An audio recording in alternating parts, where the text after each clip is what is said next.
Eu queria primeiro cumprimentar e parabenizar o Movimento VAT em seu nome, Henrique, seu, do João, da Priscila, que eu não sei se está aqui ainda, de todas as lideranças que construíram isso com a cara e a coragem, sem as condições básicas para organizar um movimento.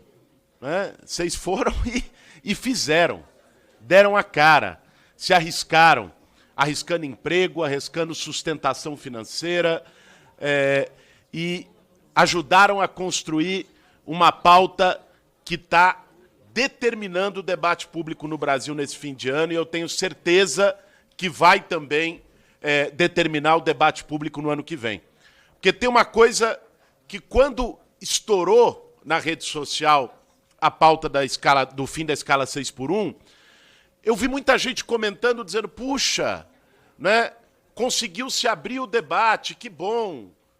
Como se isso fosse apenas a finalidade. Abriu o debate, mas a finalidade que nós temos nesse momento é aprovar a PEC de autoria da Erika Hilton. Não é apenas fazer um debate simbólico. É a gente conseguir um resultado efetivo. E isso vai implicar muita luta, muita mobilização, muita organização ao longo desse processo. Eu queria dizer que eu acho que o mais importante do que já se fez até aqui foi demarcar e dividir uma linha de quem está de cada lado.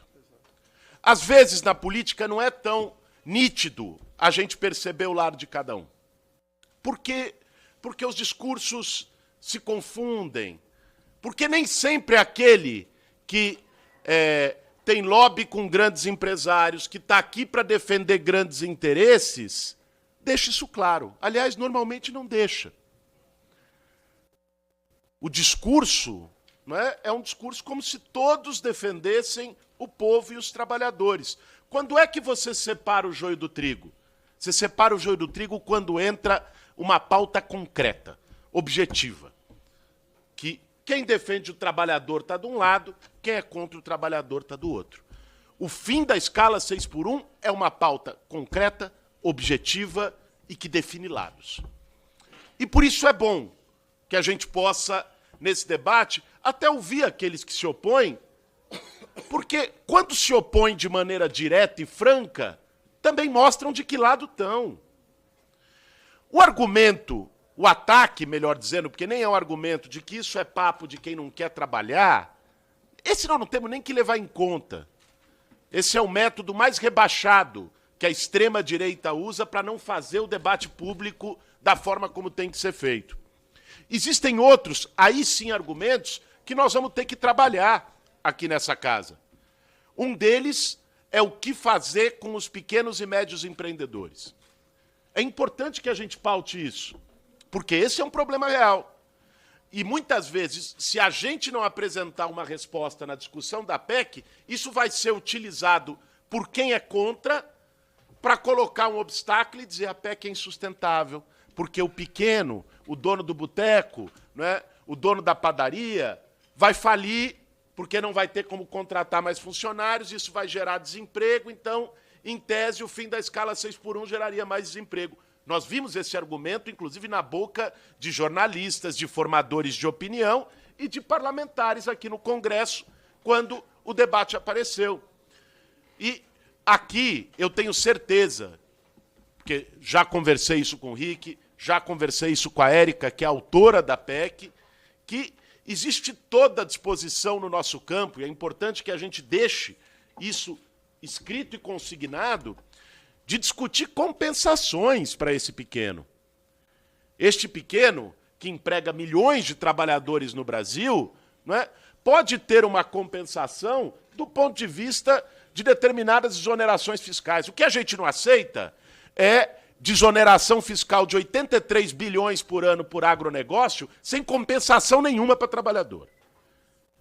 Isso nós temos que enfrentar.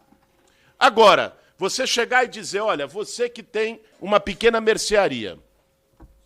Eu estava voltando para São Paulo na semana onde teve a coletiva aqui, parei numa padaria perto do aeroporto de Congonhas e o dono da padaria veio falar comigo.